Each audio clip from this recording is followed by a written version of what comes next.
সামগ্রী ছিল।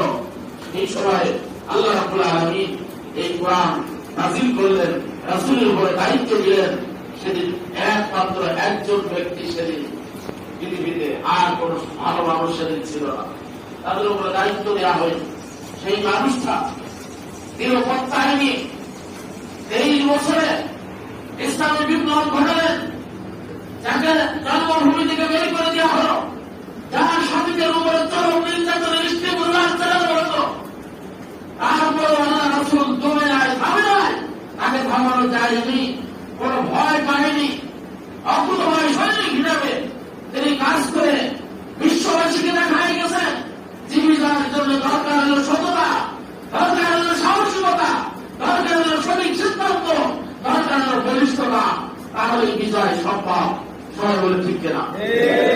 সবাই ভাইয়ের আমার, এই জন্য আমরা বাংলাদেশে 90-92 লোক মুসলমান বলে দাবি করেছি, কিন্তু আসলে কোরআন সুন্নাহর আলোকে যদি আমরা মুসলমান খুঁজতে চাই, খুঁজে বের করতে চাই, তাহলে সে সংখ্যাটা ইসলামের ভাষায় খুবই কম হবে।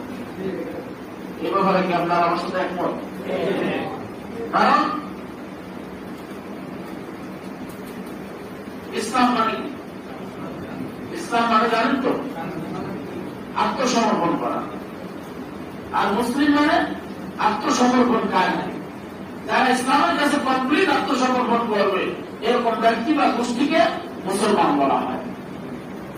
আপনাকে ইসলামের কাছে কমপ্লিট সারেন্ডার করা মানুষ কয়জন আছে? আপনি খুঁজে আপনার গ্রামে বের করে দেখুন, যারা পুরো ইসলাম নিয়ে জীবন করতে চায়। শুধু নামাজে ইসলাম না, শুধু রমজানে ইসলাম না, শুধু যাকাতের মধ্যে ইসলাম না। আল্লাহ রাব্বুল আলামিন বলেছেন, তিনি আমাদের লিখুলের সাইতে আমি কোরআনের মধ্যে তোমাদের জীবনের যা প্রয়োজন সব বর্ণনা আমি দিয়ে দিয়েছি। সবাই সুবহানাল্লাহ। আর কোরআন হলো কমপ্লিট কোরআন নাই, এটা সার্বজনীন জীবন ব্যবস্থা। কোরআনের নাস মানুষের সঠিক রাস্তা দেখানো একটা কিতাব, একটা গাইড, একটা পথ নির্দেশিকা। তাহলে সেই কোরআন পরিপূর্ণভাবে মানার হয়তো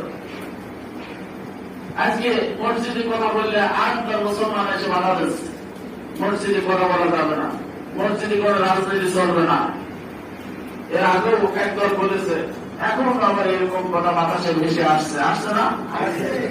মসজিদ আল্লাহর ঘর, সেখানে কোরআন সুন্নাহর কথা বলা যাবে না, মানুষকে ভালো কথা বলা যাবে না। সমস্যাটা কোথায়?